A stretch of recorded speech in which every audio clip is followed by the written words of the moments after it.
What if I told you Atlantis was never a myth, but a memory? Not a fairy tale, not a legend. A warning whispered across civilizations that were never supposed to speak to each other. Because long before Plato wrote about a shining island swallowed by the sea, cultures oceans apart described the exact same thing, a radiant kingdom. A sudden cataclysm. A world erased in a single day. But here's the strange part: Plato said he didn't invent the story. He said it came from Solon, one of Greece's wisest men.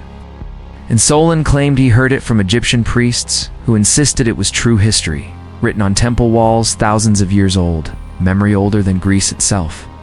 Across the Atlantic, the Mayans and Aztecs told of Aslan, a homeland destroyed by water. In India, ancient texts describe Dwarka, a city swallowed by the ocean so completely that its ruins were forgotten until divers found them in modern times. Even the Dogon tribe of Africa spoke of a lost world that fell under the sea after misusing powerful knowledge. Different continents, different eras, same story, almost word for word. So maybe the question isn't, did Atlantis exist? Maybe the question is, why did every ancient civilization remember the same catastrophe? Here's where it gets uncomfortable. Modern researchers have discovered evidence of a global flood event at the end of the Younger Dryas.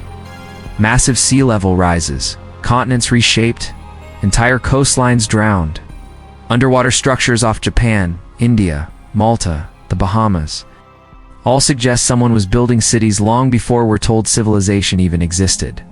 And according to ancient records, the people of Atlantis weren't magical. They were human.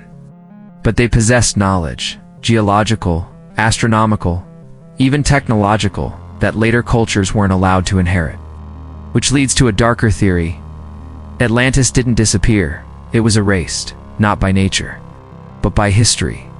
Because if humanity once built something powerful, something advanced, something unified, and it fell, then those in power today would never benefit from us knowing that the world has collapsed before, or that the blueprint for rebuilding it might still be buried beneath the oceans.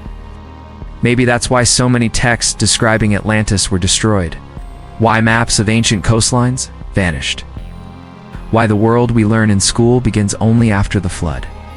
If memory shapes identity, then erasing memory shapes control. Remember, everything I've said is just a theory, not advice, not fact. So tell me, was Atlantis a myth? Or the one piece of history we were never meant to remember? Leave one below.